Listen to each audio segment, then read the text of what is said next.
Sanjay ji, given that you're here today, why don't you read the my wish? One. Oops. Okay. Ashok, it's always you. Go ahead. I think he Okay, dropped off.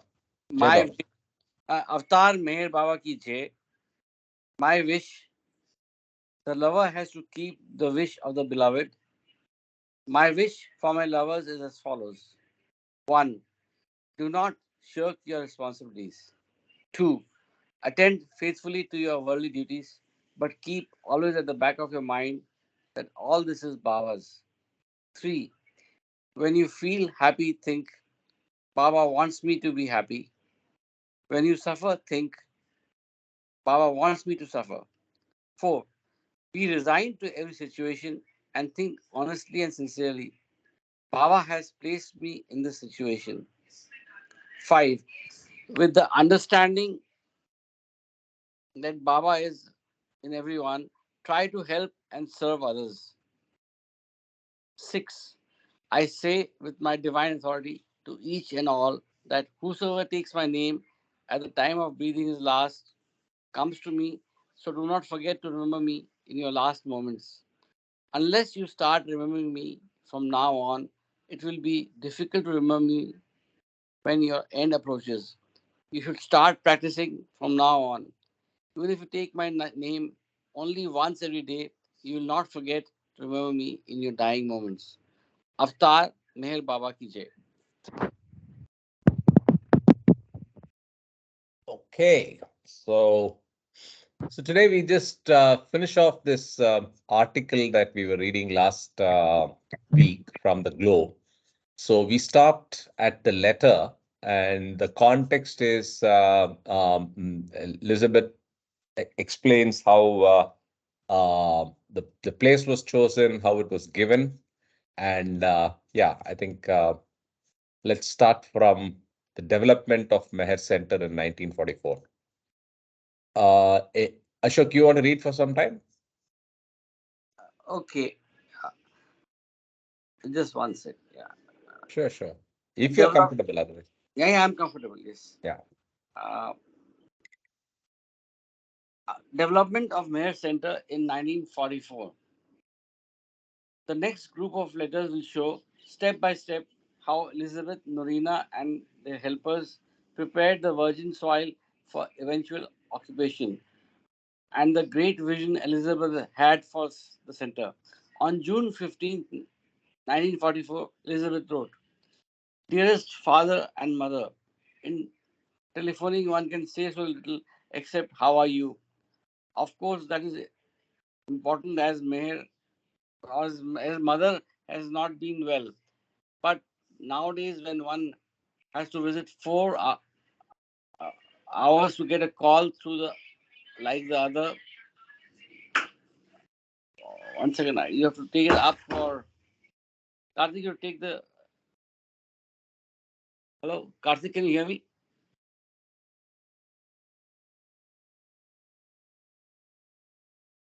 Hello, Karthik. Karthik.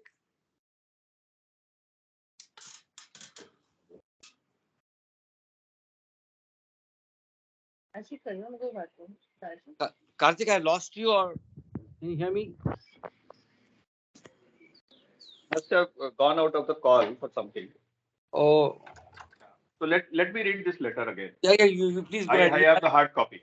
Yeah, good, good. Please go ahead, Sanjay. Please. Dear father, this is the page, right? Dear father. This is from the development of Meher Center in 1944. 1 minute. 1 minute. Yeah. Okay. The next group of letters will show step by step how Elizabeth, Norina, and their helpers prepared the virgin soil for eventual occupation. And end of the great vision Elizabeth had for the center. On June 15, 1944, Elizabeth wrote, Dear father and mother, in telephoning, one can say so little, except how are you? Of course, that is important as Mir Baba and mother has not been well.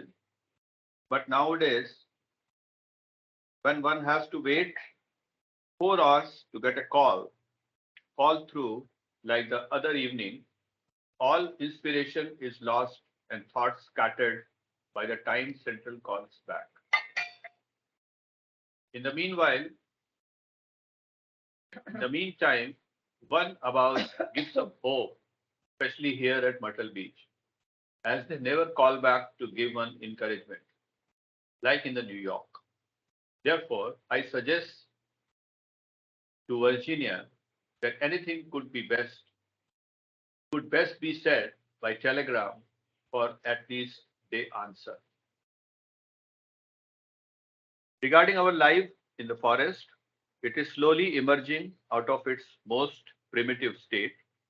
We invaded nature and the underbrush would invade us. By the way, the invasion Eisenhower's June 6th D-Day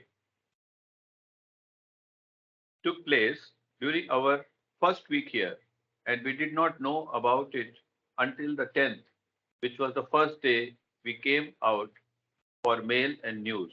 However, rehearsals go on even out where we are, because aeroplanes seem to use these lakes as markers when they fly straight out to sea or return. Also, government cutters and destroyers drop depth bombs offshore beyond sight, but not beyond hearing and feeling. We hear a powerful discharge when a repercussion and earthquake, then a repercussion and earthquake. We are expecting all sorts of things to float onto shore from the past and present ages. As you say, we may be inclined to do too much as there is much to be done. But war conditions put a brake on, and when one gets labors at all out of necessity, one is confined to the most essential. You ask me what my friends say of the place and how they like it. I might add that what you bring to an worthwhile objective is in proportion to what one gets out of it. They came with great expectations, and to fulfill them will take time, toil, and trouble. Virgin soil has the double quality of not being spoiled or not or being presently productive.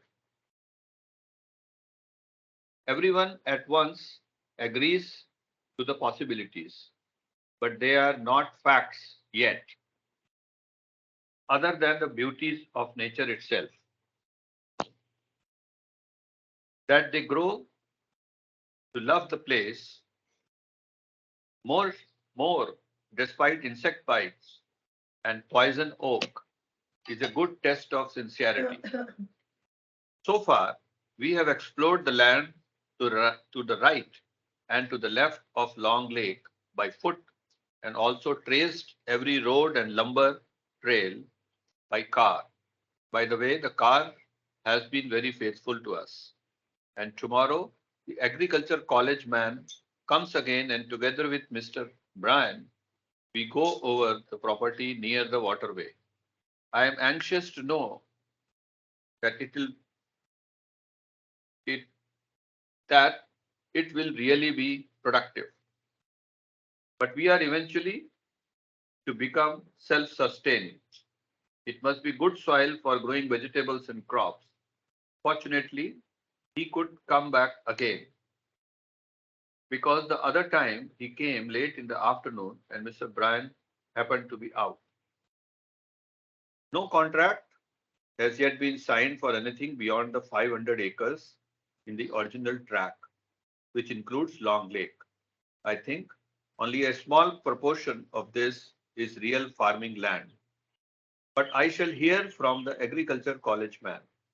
Therefore, The additional land that seems to fall to your division between you and the boroughs should be looked upon with view to productivity, which I will do tomorrow, and may later take Mr. Chestnut over it as he knows from experience. Mr. Bryan says the best farming land is along the highway and along the waterway, which I have not seen as yet.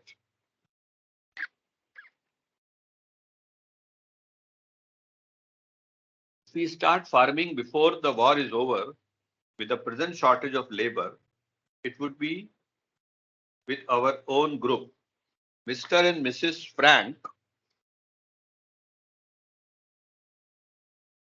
Eaton and Darwin Shaw. Also, John Bass will come down when Darwin has to leave. Each has sent down their own portable houses and donated them to the whole. Besides the house and kitchen, there are now 3 one-room houses, already a small colony. If they come to like the idea, they may devote their efforts to developing and farming, in which case they would have to come here and live. This would involve their time and finances. They may be the first of many who will come. When Baba, whom you think is far off in India, projects an idea for a center, it comes to pass. Now that the soil is found, it will flourish. It will be based on cooperation on active goodwill to our neighbor and devotion to a higher cause. In this, there is no difference in spiritual teachings. Truth is one. Men call it by many names. Of one thing, you may be certain that until I met Baba, I have never shown any tendency towards active expression on day-to-day living of the teachings of a Christ that are universal in application, such as will come to pass at this center. Here will develop Father's real foundation.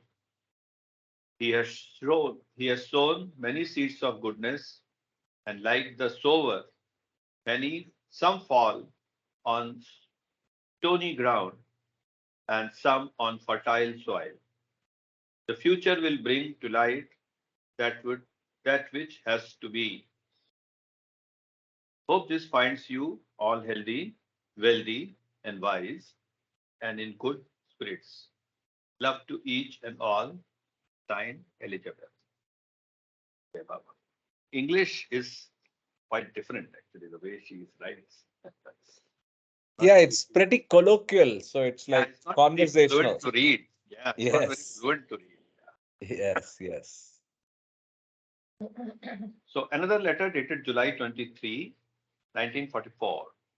Dear Father, regarding Myrtle Beach, it's a project that is stirring interest among our group.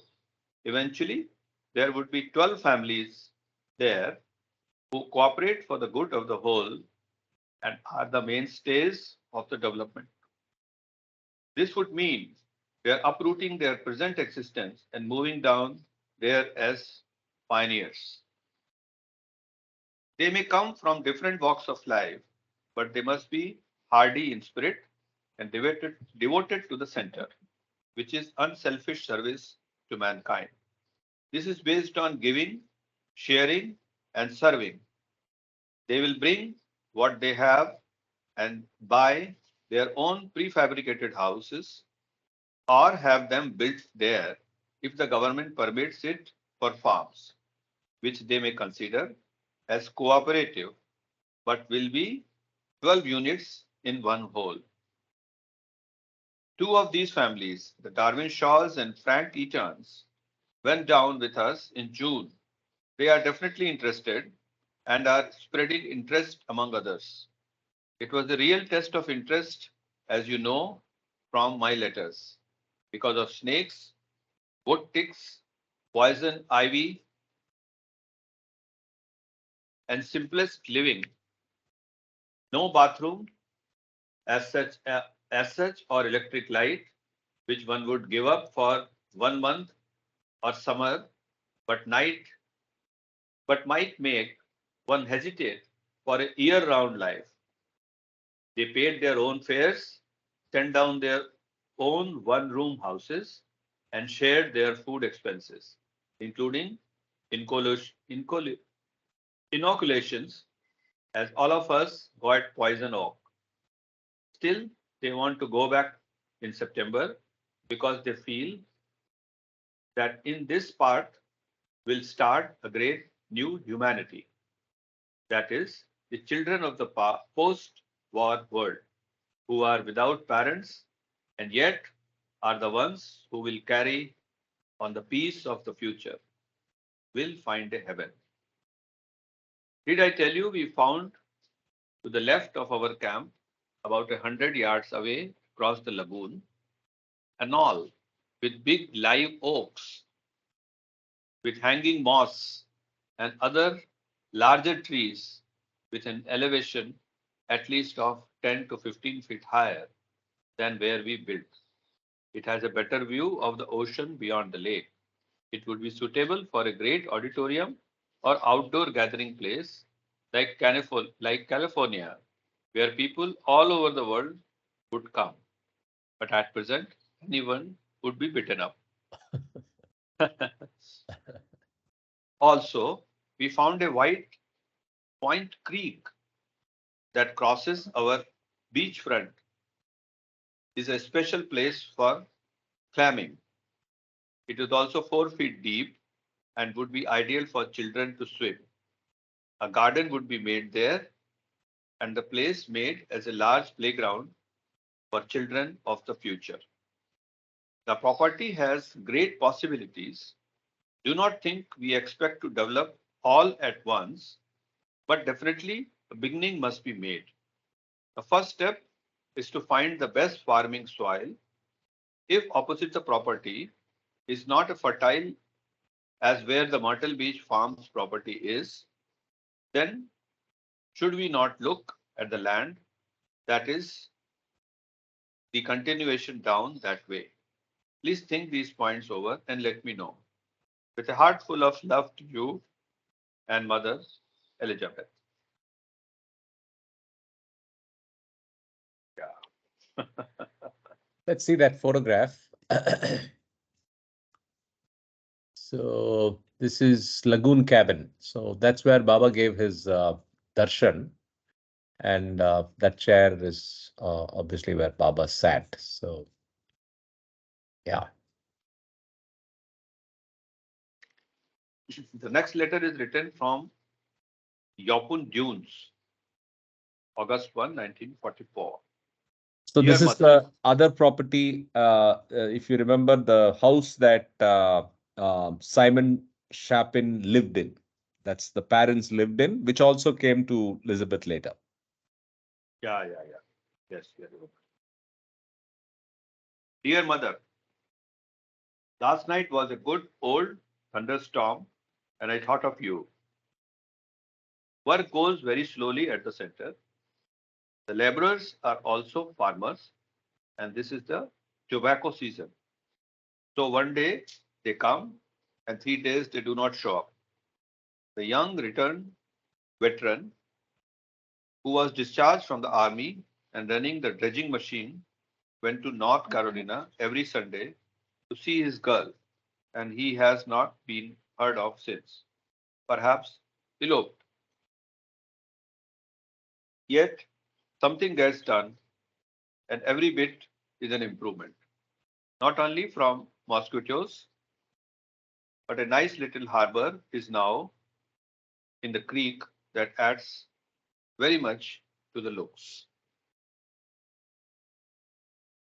The guest cottage is not finished more than you saw it because every time the green wood for us got seasoned, it was sold to others. Finally, Mr. Moore said he would season it on his place. The open dunes is most livable. We are 6 persons, Mr. and Mrs. Brooks from New York, Dolores Shaw, Sam Lewis from California, Anna Till, and myself. We are mutually interested in Baba's work. We feel he may come within the next year, and there is a lot to be prepared in many ways. Norina and perhaps Nadine, if she is stronger, and two friends who are returning with Norina from Seattle will be here in September. Elizabeth. One more letter. Quoting from a letter to Elizabeth to her parents, dated September 20, 1944, we read, we are now 6 persons, Norina, myself, Anna Till, Darwin Shaw, Frank Eaton, John Bass, each of the men who bought their own fabricated houses and pay for their trip in regard to railroad and other expenses, giving up their earnings as their own business because this is not a vacation time. They contribute their time and experience to the whole project.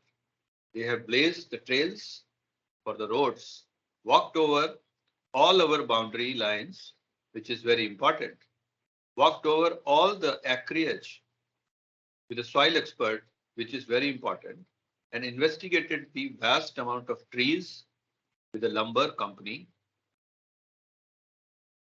man in view to be proposed clearing, and so many other things that only those devoted to a cause could so usefully do.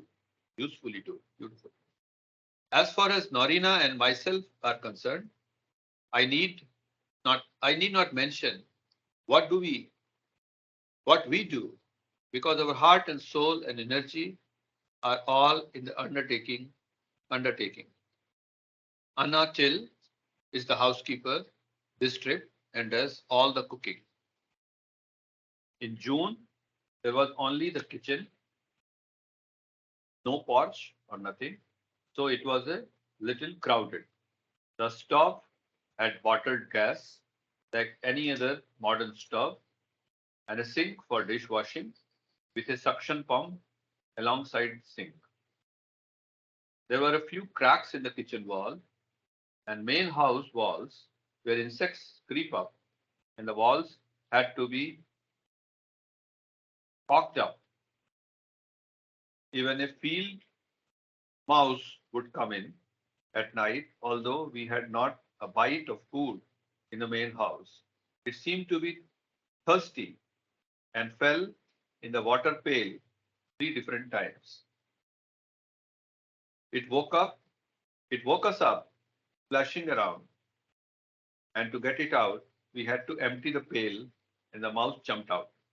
You might think it would learn. Three What do it next times. time? 3 times. So, by the way, just for those that know about it and who don't, there is no common food there's no cafeteria in Myrtle Beach. So everybody makes their own food. So there are multiple kitchens, I think two of them, and you're free to go and cook. And I was reminded of Norm, who loves to cook and is always looking for shared infrastructure for cooking in Mehrabad. So it's ideal for her. So there are many refrigerators, many pots, and all kinds of stoves and stuff. Utensils, So yeah. yeah, and utensils of all sizes and shapes. So you're free to cook not just for yourself, but you can even announce, put a little note, and then cook for everybody. And so it's a true communal living that's practiced there, and it's lovely to see. So it's collective cooking, and it's very nice. And I just want to inform that we have Singapore uh, on the call.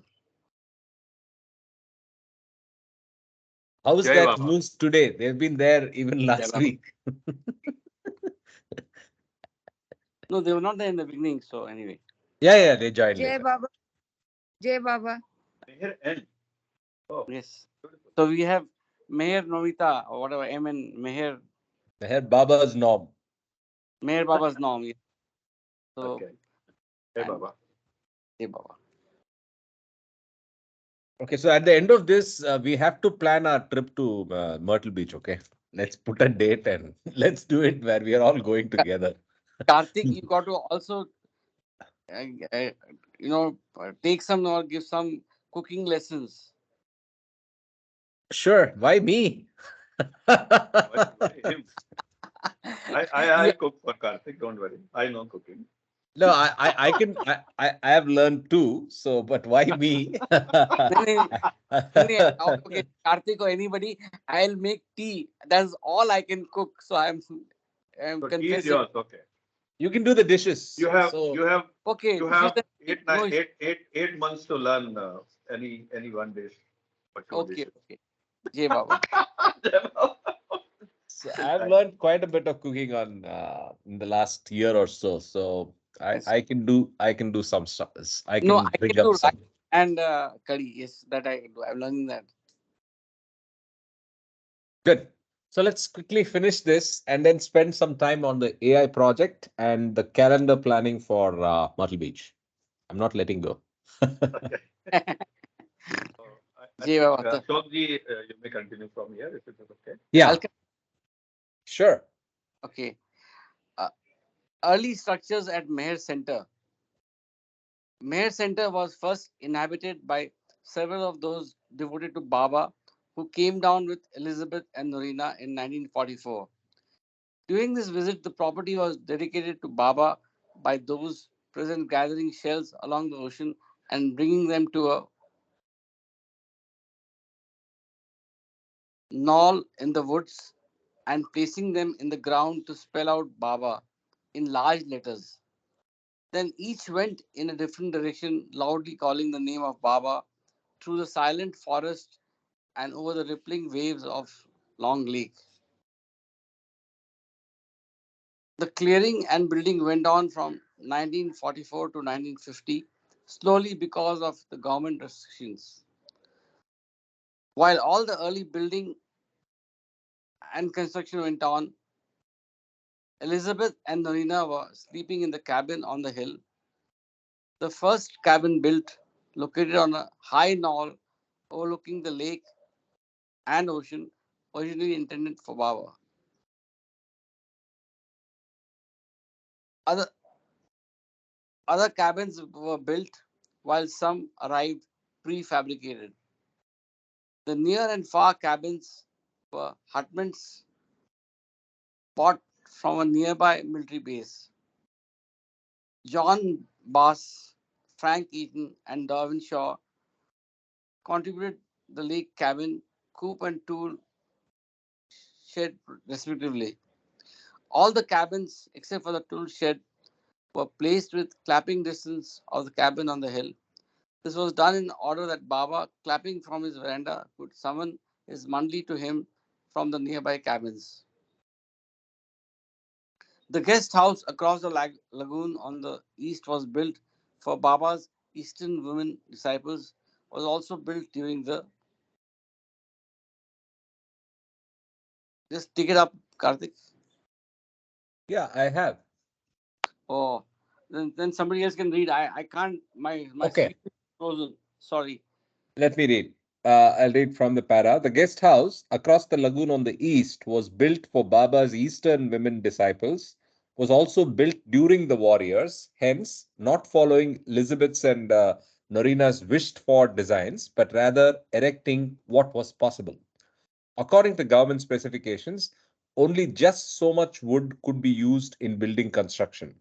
Elizabeth, to put up this house, had to furnish the government with approximately 40,000 feet of lumber from the opposite side of the highway, which property had become hers.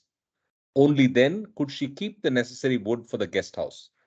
Built on one of the higher spots in the center, with a beautiful view overlooking both Long Lake and the ocean, the house is self contained with kitchen, bathrooms, large porch, and bedrooms. The guest house not only made a very compact little house for the women mandali from the east, Baba brought with him in 1952 Mehra, Mani, Gohar, Mehru. It also was used by Baba every afternoon when he gave private interviews on its secluded veranda to both men and women. On this side also are located the lantern cabin capable of sleeping 7 or 8 persons, the twin cabin, log cabin, built in order that Elizabeth and Norina could be near the Eastern women, plus a large baggage room, 2 extra showers, and washing facilities.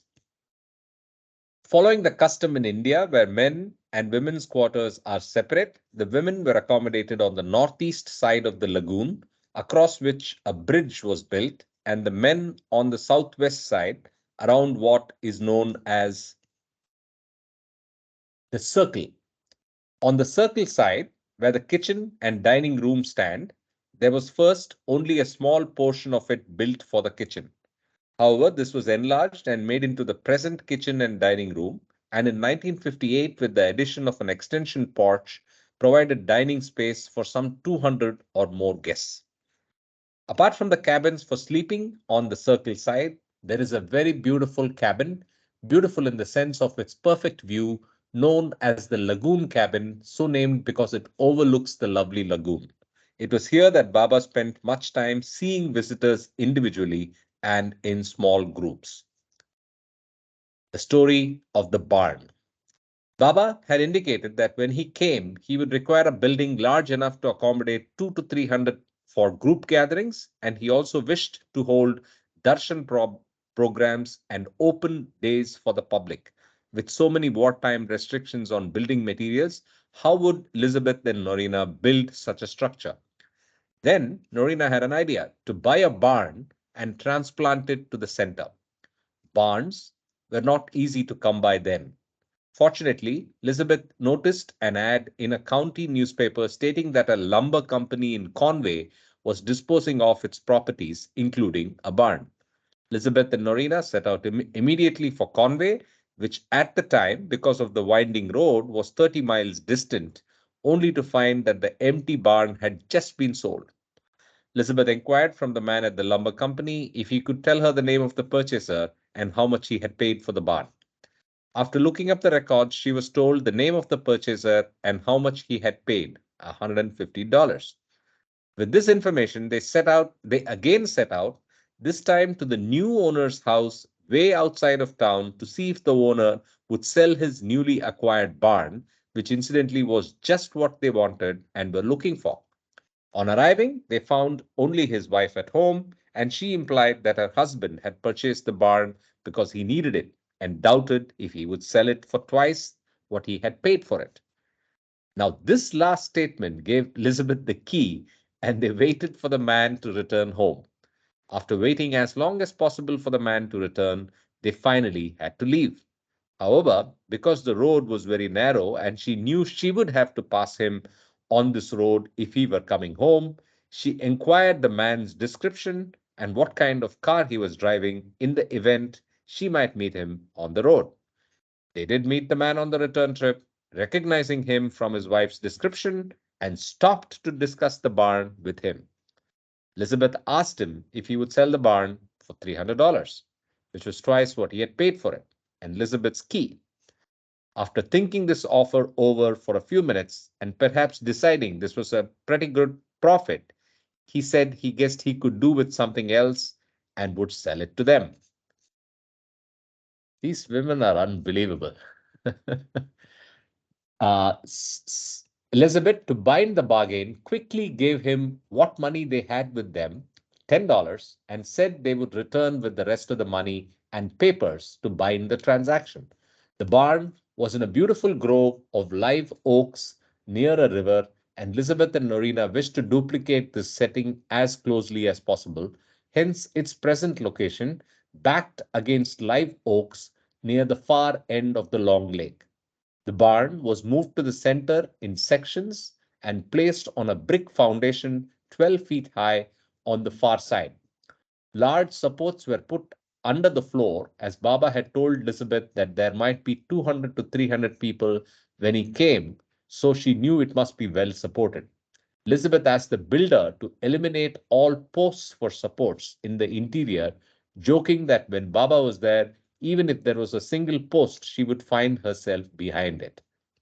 The builder said it couldn't be done, but Elizabeth urged him to find a way, hence the very solid and intricate wood truss work overhead. With the completion of the truss work, there was not a post in evidence. Okay. When they So there came, was no middle post, so the view would be exactly, hidden.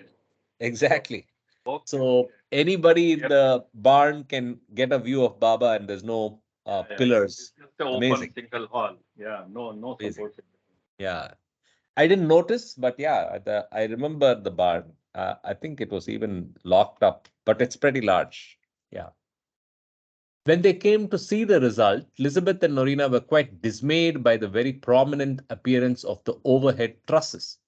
As an excellent solution, Norina suggested that the lower beams be painted a soft blue, which she called Mediterranean blue, in order that the eye would rest on the blue beams and travel no further. Norina, mixing the paint herself for a painter, created a very pleasing effect. The barn must have heat in the event Baba should come in the winter, so a fireplace that would accommodate large logs was decided upon, with red cedar paneling behind it. Upon its completion, it seemed bare and not just right, so the builder, Truman Moore, suggested that a mantle might be made from red cedar logs already on the property. He did this himself by hewing a single log by hand. The tool marks are still visible. This was his first effort at hand carving, but since that time he had many beautiful carvings to his credit. Before the 1958 Sahwas, he gave a strong bench that is now on the patio. This too he made from a solid plank. So it's all single large pieces of wood being carved out. So it's a lot of work. The oak floor in the barn also presented a problem, for if this large area were varnished, it not only would give the appearance of a dance floor, but also scratch easily and must be refinished often. After considerable thought, minwax was suggested and used, giving a soft, pleasing effect and requiring very little care. I'm assuming minwax is some brand of finishing on top of the floor. The barn required something different from the customary lighting fixtures, so after Elizabeth and Norina had looked about, the builder suggested that a wagon wheel might make a suitable fixture. One could buy sets of 4 wheels, though one large wheel was difficult to obtain, but one was obtained. Joe Chestnut, the first caretaker of the center, had a mule that was very dear to him.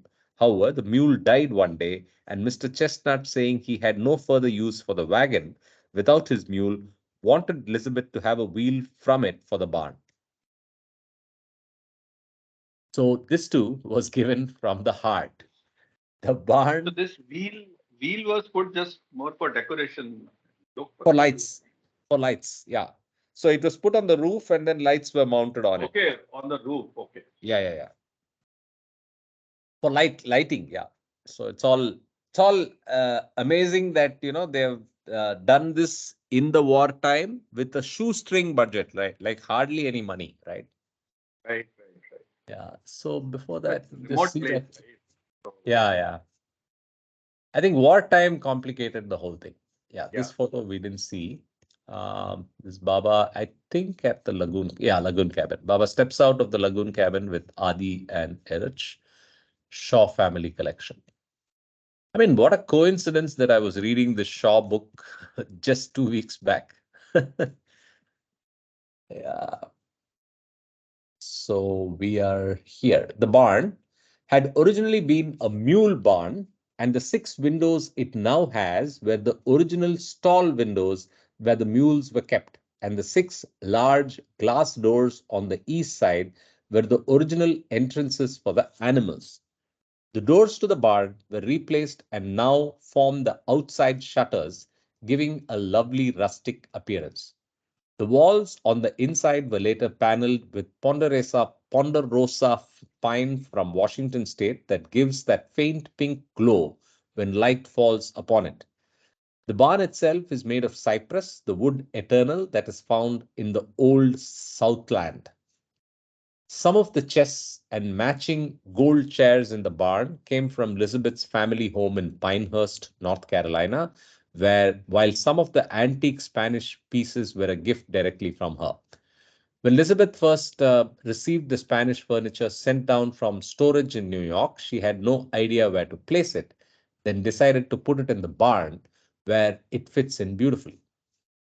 One of Baba's devotees bought two large packages, all wrapped up to Baba in the Delmonico Hotel in New York, stating that she wanted him to have them. They had been in her family a long time and were brought with them from Italy. They were like golden cherubs, but were figures of Romulus and Remus, the legendary twins. Baba stated that they should be placed in the barn. They grace one of the old chests now. The large Italian made chair in which Baba always sat remains near the fireplace. This was a gift from Norina.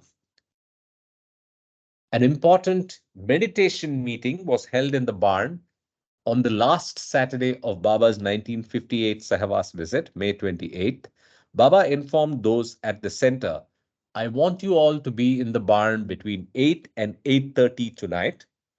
Wash your hands and face and take off your sandals or shoes before you enter the hall. Sit on the floor of the barn, not on the chairs. Listen to the instructions I will give and do accordingly. He told us to be alert and put all our heart into the meditation meeting at the barn, at which he wanted to give us a special outpouring of his love. Quoting from the Awakener, Volume 1, number 4. As he was anxious to begin the meeting earlier, we followed him to the barn, where each removed his shoes and washed his face and hands at the standpipe at the south end of the barn. Meanwhile, Baba, deep in thought, walked back and forth around all four sides of the barn. A strange, unnatural stillness fell on everything. Even the crickets seemed to hush. As someone said, he looked so beautiful, so far away, one was quite conscious of some tremendous spiritual force at work. There was an atmosphere of that peace which passeth understanding. No record was to be kept of the meeting itself. After the meeting was over, we with our flashlights trailed Baba through the pitch dark woods.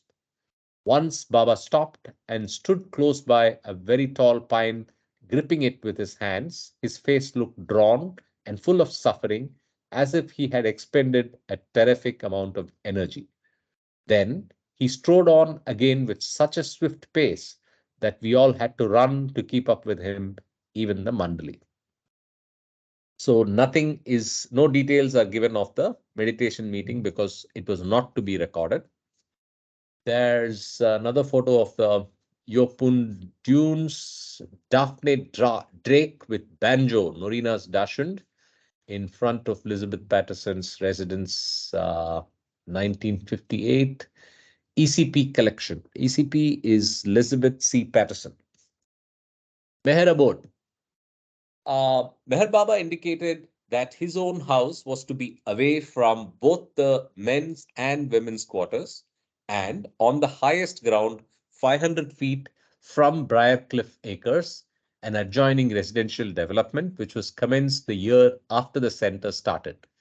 A point of interest here was that when Baba saw the blueprint of the center showing Briarcliff Acres adjacent, which was sent to him in India, the exact spot that he selected on the blueprint for his house was the spot which fulfilled these conditions. When John Bass saw the spot, he suggested to Elizabeth that there was not sufficient land to the rear for Baba's privacy. So Elizabeth then bought several lots from the Briarcliff Acres tract to keep Baba's house and grounds secluded more completely. An Indian architect, the brother of Baba's disciple Chandji, drew up the original plan for Baba's house. Baba had asked for a stone house for reasons of permanence, and the architect's plan called for walls 4 feet thick using field stone common in India. Please note, 4 feet thick. This is what I remember when we were given a tour of the place. Can you imagine 4 feet thick walls in the US. Nobody built like that. Nobody. So Baba obviously had specific reasons for why he got it built like this. As Elizabeth was wondering what to do about the proposed stone design that seemed impractical for South Carolina, she happened to notice a prize-winning house plan in the newspaper that was almost identical to the plan sent from India, though brick instead of stone. This house plan had been chosen by a group of prominent architects as the perfect house. Elizabeth sent the plan to Baba, and he answered that it would be suitable and consented at Elizabeth's request to use Charleston brick. So instead of fieldstone, it was Charleston brick that was approved, and that's the brickwork that's visible. I think at the end of this, I'll show you some photographs from my phone. I hope I should be able to pull it up. One day, when Elizabeth and Darwin Shaw were discussing the original house plans and were still uncertain just how to set the house, which must be 500 feet from Briarcliff, they were walking around the grounds, and Elizabeth suddenly remarked, "Do you smell beautiful flowers?" Nothing had been planted at the time, but he also smelled flowers. She decided that this was the spot to set the house. It is not unusual that one is guided by a lovely fragrance in such a matter. Elizabeth said the fragrance was like that of banana, but more subtle. Elizabeth and Norina had the surveyor place stakes each 100 feet inward from the Briarcliff boundary, and it is interesting to find that the 500-foot point which Baba specified is now the corner of the porch outside the room which Baba chose to occupy. In order that no trees are cut, the house is not on the square with the shoreline, but Baba's room faces due east towards India. Interesting. Baba wished his room to be completely soundproof from the rest of the house. This is in the jungle. There is no noise, right? But Baba wanted a soundproof room. I mean, this is fascinating. The more you get into the detail of Myrtle Beach, obviously it is intriguing. This was accomplished by having one inside wall of double thickness forming a foyer between his room and the hallway, and with the remaining two walls forming the outside corner of the house, one with a private veranda for Baba to walk or play ping pong. So it's a double walled room where his bed lies even today and where he stayed when he was there.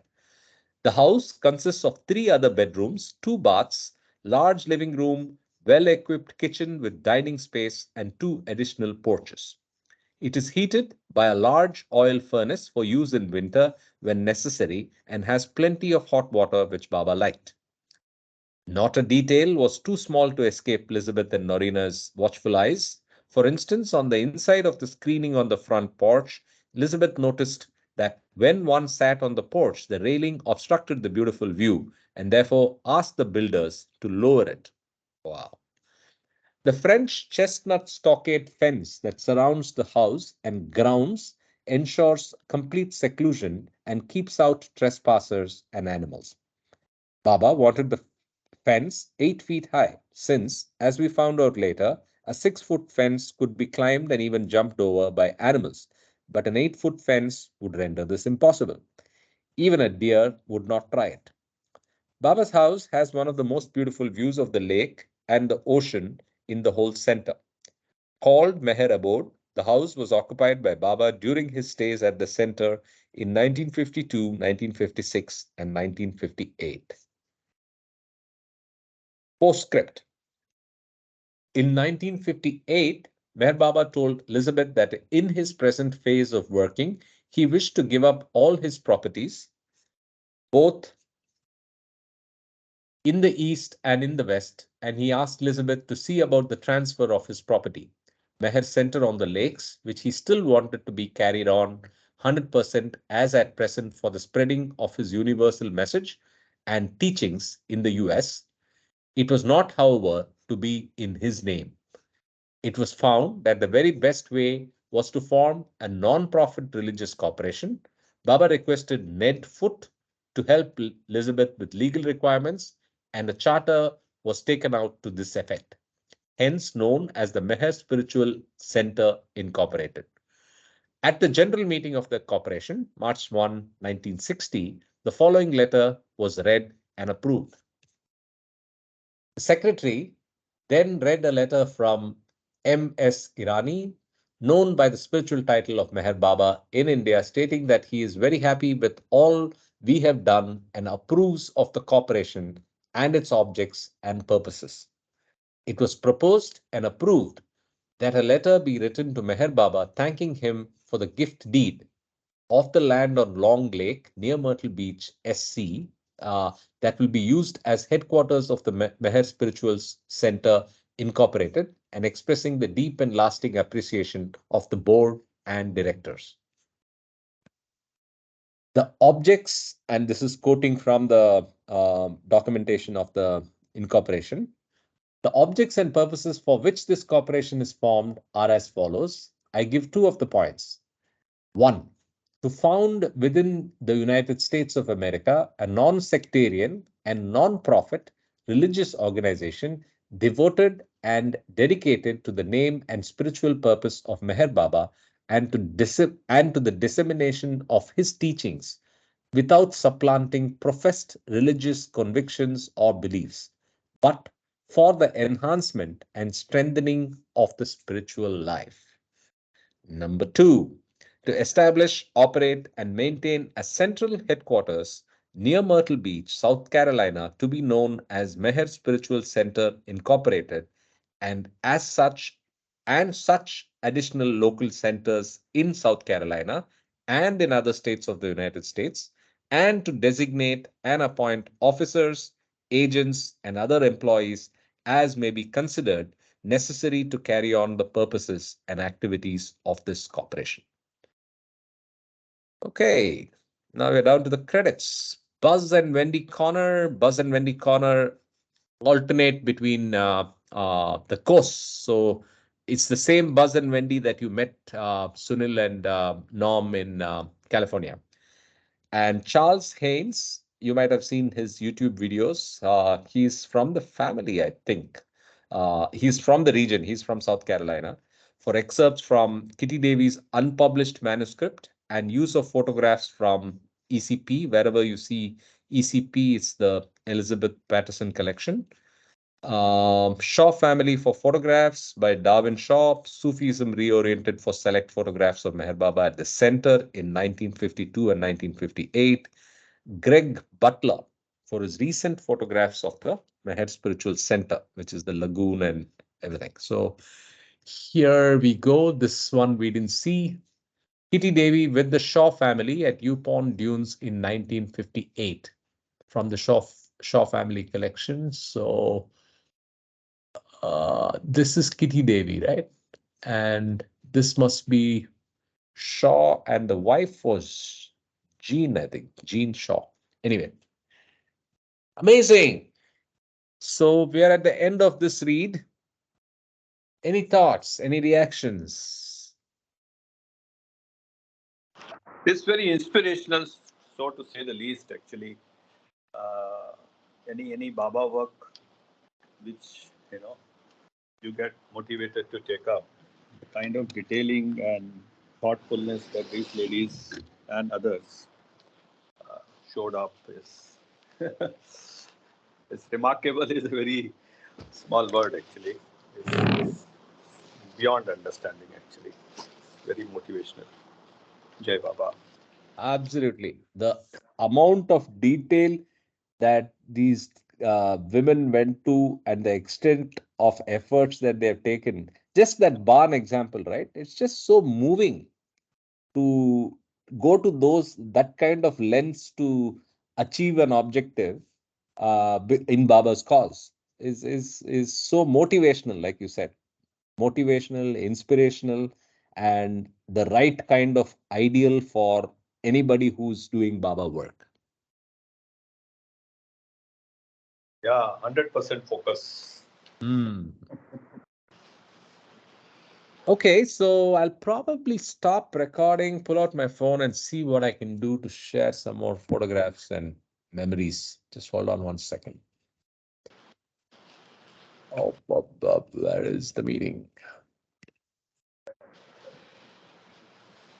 We have a few more. We have quite some time, so we can do that.